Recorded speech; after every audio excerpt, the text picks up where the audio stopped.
nyemera nkugeza amakuru aramutse avugwa mu gitondo cyo kuri iki cyumweru.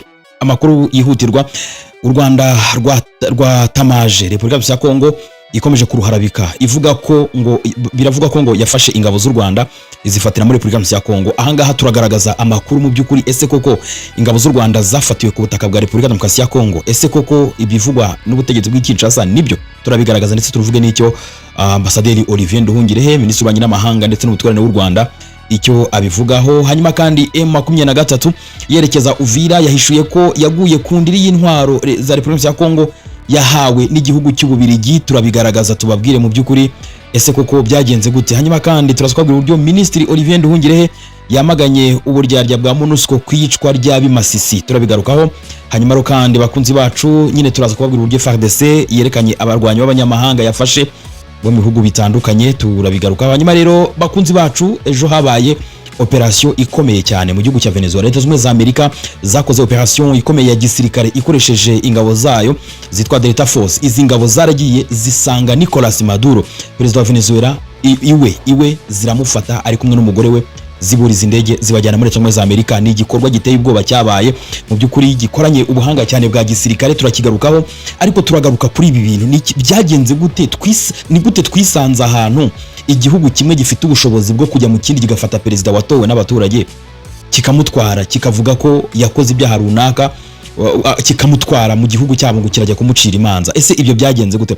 Ndaza kugaruka ku mateka make yuko byagenze. Ndagaruka gato kuri peteroli, kuko Leta z'Ubumwe za Amerika ziravuga ko ngo Venezuela yibye peteroli ngo ya Amerika. Rero biravugwa ko ngo igiye noneho gutangira kubyaza umusaruro peteroli yo muri Venezuela nyuma yo gufata Nicolas Maduro. Nikindi aka kanya Perezida Donald Trump yamaze gutangaza ko iki gihugu cya Venezuela kigiye kuyoborwa ku bufasha bwa Leta z'Ubumwe za Amerika, ndetse biravuga yuko vice perezida w'icyo gihugu ataraza kwemererwa kuyobora nibura ngo ajye mu nzibacyuho, bitewe nuko bivugwa yuko yari umuntu wa Nicolas Maduro.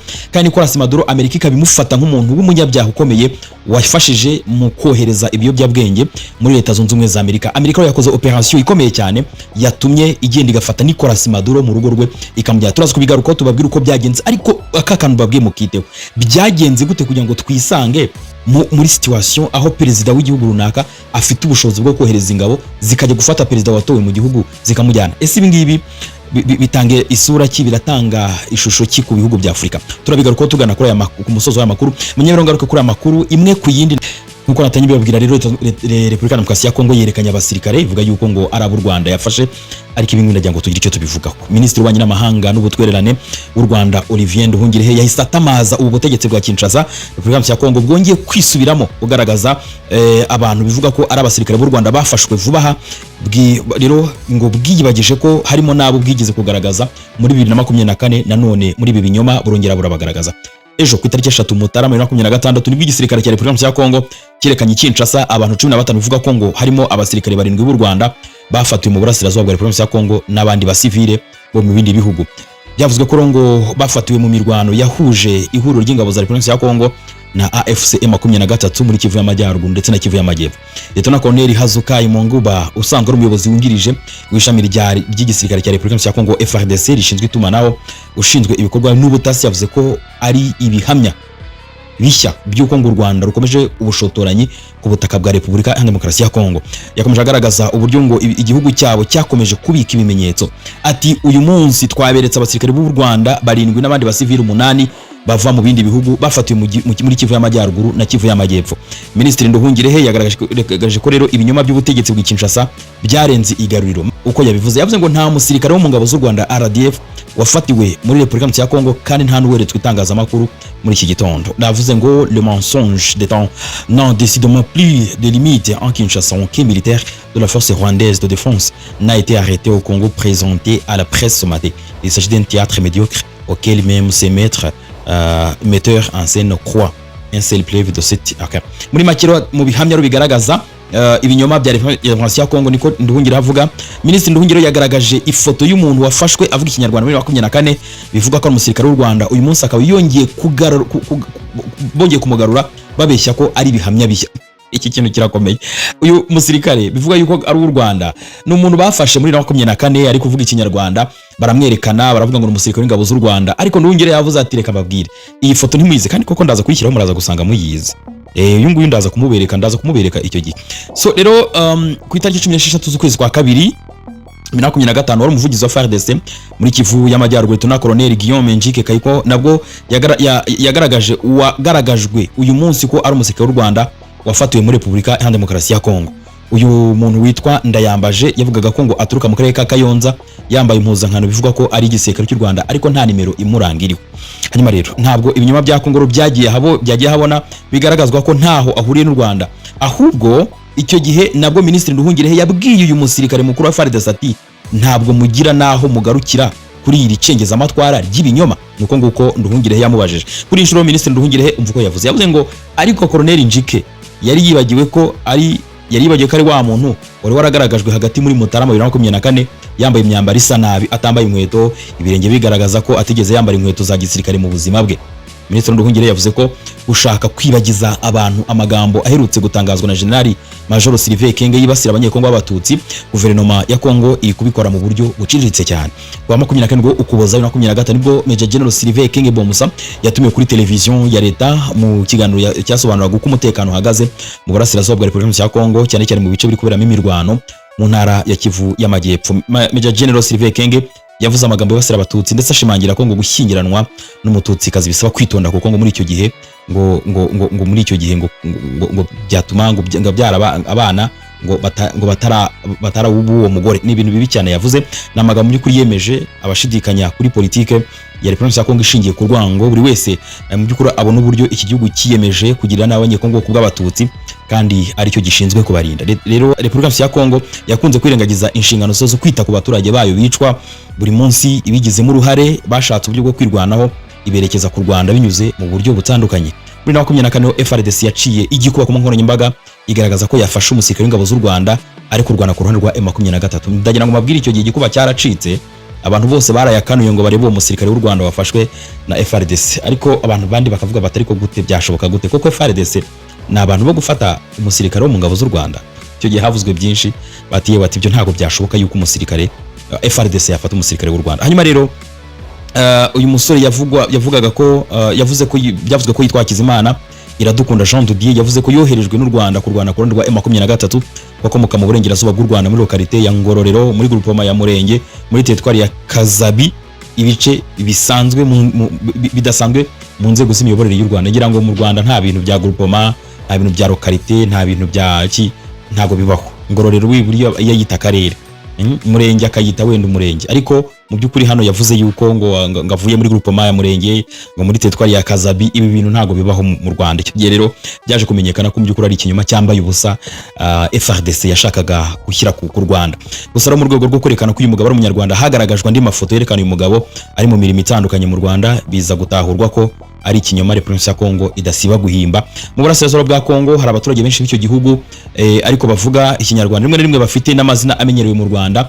Repubulika ya Kongo rero ikifashisha ibyo igibifashisha ishaka guharabika u Rwanda. Ni ibintu nyine bimeze nk'ibimenyerewe, ni ibintu byamaze no kumenyerwa muri Repubulika Iharanira Demokarasi ya Kongo. Bakunze bacu rero mu by'ukuri ibyagaragajwe uyu munsi nta musirikare w'u Rwanda wagaragajwemo. Ni ibintu bakunda gukora, bajya babikora, nta nubwo ari n'ubwa mbere si n'ubwa kabiri. Ngira ngo ikibihamya ni uyu musirikare, uyu nguyu bavuga ko ari umusirikare w'u Rwanda, bavuze yuko ngo bamufashe, kandi mu by'ukuri baramugaragaje no mu myaka ingahe ishize. Reka rero twikomereze n'amakuru. Ibi nguyu yari igisirikare cya Repubulika ya Kongo. Hanyuma tukiri muri iki gihugu, umuvugizi wungirije w'umutwe wa FC23 urwanya ubutegetsi bwa Repubulika ya Demokarasi ya Kongo yitwa Dr Oscar Barinda, yavuze ko ubwo abarwanyi bari bageze mu gace ka Luvungi gasatira umujyi wa Uvira baguye ku ntwaro nyinshi Ububiligi bwari bumaze kohereza zitarakoreshwa. Mu kiganiro rero yagiranye na Imvaho Nshya, Dr Barinda yavuze ko ifatwa rya Uvira ryaturutse ku bushotoranyi bw'igisirikare cya Kongo, kuko aricyo cyabashotoye kinabarasaho. Ati buriya akenshi nubwo Repubulika ya Kongo yemera ibintu mu biganiro, ariko ibifite ikintu kibyihishe inyuma. Twari mu Kamanyora n'igice kimwe cya Katogota, twiturije tumaze amezi 10 tudatera, baradutera, boherereza amabombe muri Kamanyora, basenya inzu, bibica n'abantu, harimo n'abaturukaga mu gihugu cy'u Burundi bafatanyaga. Turavuga tuti tugomba kwirwanaho. Dr Barinda yavuze ko ibyo ari byo byatumye begura intwaro bakajya bagana mu mujyi wa Uvira, ariko agaragaza ko ihuriro ry'ingabo bari bahanganye nta bunararibonye ku rugamba bafite, ariyo mpamvu babatsinze. Ati yabo Burundi, ati yabo Repubulika ya Kongo, yaba Wazalendo n'abandi nka FDLR, bose ntacyo umva uko yavuze ngo Wazalendo n'abantu b'abasivili b'amabandi bahaye ibikoresho by'intambara batazi no kubikoresha, iyo nta n'amahugurwa babonye. Zirangabo z'Uburundi buriya kenshi nimbonera kure zambaye impuzankano y'igisirikare cy'u Burundi, niko Dr Barinda yavuze ko rero kuri urwo rugamba bageze mu gace ka Ruvungi kari mu metero bitageze no ku 10 ugana mu mujyi wa Uvira, bahasanga intwaro nyinshi Ububiligi bwari bumaze kuzana Repubulika ya Kongo, ariko zari zitarakoreshwa. Byumvikanisha yuko M23 yahise yibonera igikoresho cya danje. Ati bari bafite ibikoresho byinshi, bimwe byatanzwe n'Ububiligi, sinshaka kubihisha, twabisanze mu ishuri hari ya Ruvungi bigifunze mu makarito. Ibikoresho bya gisirikare dufite aha mbere tubikura nibyo dufata ku rugamba, ikindi nibyo tugura n'ingabo za Repubulika ya Kongo. Niyo mpamvu mujya mubona harimo abakoloneli n'abagenerali bari gucirwa imanza, haba harimo n'abazira guta intwaro ku rugamba, n'abazigurisha rero turazigura. Dr Barinda rero yanabajijwe impamvu ubona Ububiligi bukomeje gushyira Repubulika ya Kongo kwibere muri iyi ntambara, avuga ko uretse izishingiye ku mateka y'ubukoloni harimo n'umubano mwiza bafitanye na Repubulika ya Kongo, by'umwihariko Felix Tshisekedi. Ati Tshisekedi akigera ku butegetsi yafashe Kongo ayisubiza Ububiligi, yarayibahaye yose, ubu politiki yose ya Kongo igenda ku mabwiriza y'Ububiligi. Tshisekedi rero ajya kureba umwami wabwo uko ashatse, ni nk'umwana rwose ujya mu rugo. Ibyo ni Barinda babivuze. Yongera aravuga ngo kuba twararwanira ubwigenge bw'iki gihugu ni nkaho byapfuye ubusa, kuko yaragifashe agisubiza mu maboko y'abagashaka buhake ba kera. Ubu ni nkaho twasubiye mu mwaka w'1958 ubwo barwaniraga ubwigenge. Dr Barinda yongeye ko AFC M23 ishyigikiye inzira y'ibiganiro by'amahoro Repubulika ya Demokarasi ya Kongo irimo na M23, kandi ko ngo idafite gahunda yo gufata igihugu, ahubwo ikirwanira ari uburenganzira bw'abanyekongo. Tugaruke mu Rwanda tubabwire yuko Minisitiri w'Ububanyi n'Amahanga n'undi Olivier Nduhungirehe yamaganye kwigiza nkana no kwinyuramo ubuyobozi bw'ubutumwa bw'amahoro bw'umuryango w'umujyi muri Repubulika ya Demokarasi ya Kongo MONUSCO ifatwa kw'iyicwa ry'abasivile i Masisi. Mu butumwa kuri X, Ambasaderi Nduhungirehe yagaragaje ko bitumvikana neza uburyo MONUSCO yavuze ko yamaganye igitero cya drone cyagabwe n'ingabo za Kongo i Masisi igahitana abasivile, nyamara ariyo yatanze imyitozo yo gukoresha izo ndege. Ni igitero FARDC yagabye mu gace gatuwe n'abaturage muri centre ya Masisi ku itariki 2 Mutarama, gihitana abasivile 6, abandi 41 barakomereka. Nyuma y'icyo gitero MONUSCO yanditse kuri X ko yababajwe nacyo, ndetse yamagana ibitero bigabwa ku basivile harimo n'ibigabwa na drone bikibasira abasivile bidasize n'imitungo yabo. Minisitiri Nduhungirehe asubiza kuri ubwo butumwa yavuze ko ari urwiyerurutso kuko MONUSCO ubwayo ifite uruhare mu gutegura icyo gitero. Ati kugira ngo ibi byumvikane neza, ubu kwamagana n'ukwa nyirarureshwa kuri MONUSCO ntiyigeze igaragaza abafatanyabikorwa bayo FARDC n'abagize uruhare mu byaha by'intambara byakora abasivile b'Abanyekongo muri centre ya Masisi. Ambasaderi Nduhungirehe yakomeje yibutsa MONUSCO ko nubwo igaragaza ko yababajwe n'icyo gitero kandi ikacyamagana, bisa nko kwinyuramo kuko ariyo yitangarije ko yatoje abasirikare ba FARDC ku mikoreshereze ya drone z'intambara. Hanyuma rero ati twibuke ko tariki 4 Ugushyingo 2025 MONUSCO ibinyujije kuri X yitangarije ko yatanze imyitozo ku basirikare 120 ba FARDC muri turi, by'umwihariko ko gukoresha drone n'intwaro ziremereye. MONUSCO rero yakunze kunengwa cyane ku guteshwa ku nshingano zayo, aho kubungabunga amahoro no kurinda Abanyekongo ikifatanya na FARDC kwica abaturage bayo. MONUSCO rero imaze imyaka irenga 25 muri Repubulika ya Demokarasi ya Kongo, yashoweho akayabo ka hafi miliyari 20 z'amadolari kugira ngo isoze inshingano zayo uko bikwiriye, ariko umutekano w'abasivile cyane cyane muri asazo bw'iki gihugu uracyahungabanywa n'imitwe myinshi ishyigikiwe na leta n'ingabo za leta ubwazo.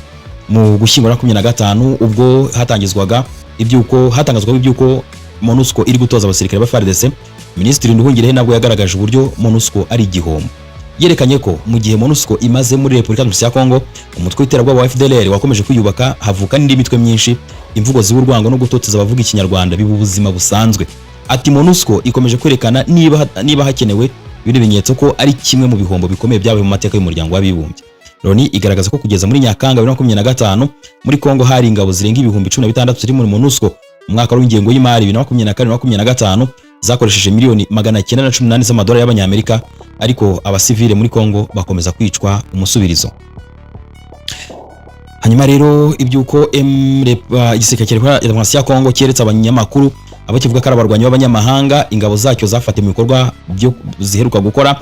FARDC ivuga ko ifatwa ry'abo barwanyi ari igihamya simusiga ku ruhare rutaziguye rw'ingabo z'amahanga iruhande rw'imitwe twaje intwaro y'iterabwoba ngo ikorera mu burasirazuba bwa Kongo. FARDC rero ntigeze itangaza ibihugu abarwanyi bakomokamo, icyakoza yavuze yuko yafatiyemo abanyarwanda.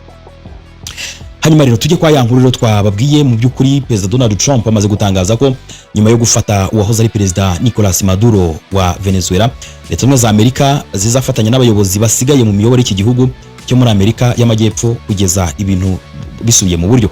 Mu gitondo cyo ku itariki 3 ku munsi w'ejo nibwo Leta Zunze za Amerika zagabye igitero simusiga mu murwa mukuru wa Venezuela Caracas, ndetse Perezida Nicolas Maduro n'umugore we barafatwa bakurwa muri iki gihugu bajyanwa muri Leta Zunze za Amerika. Umunyamabanga wa Leta Zunze za Amerika ushinzwe ububanyi n'amahanga twa Marco Rubio yatangaje ko Perezida Maduro na Venezuela azaburanishirizwa muri Amerika. Yavuze ko Maduro yaburiwe inshuro nyinshi asabwa kuva ku butegetsi ariko akomeza kwinangira. Rero kuburanishirizwa muri Amerika kwa Maduro bifitanye isano n'ibyaha byo gucuruza ibiyobyabwenge ndetse n'iterabwoba yahamijwe n'urukiko rw'i New York muri Leta Zunze za Amerika mu mwaka wa 2020. Yashinjwaga kwinjiza muri Amerika ikiyobyabwenge cya cocaine ndetse n'ibindi bifitanye isano nayo.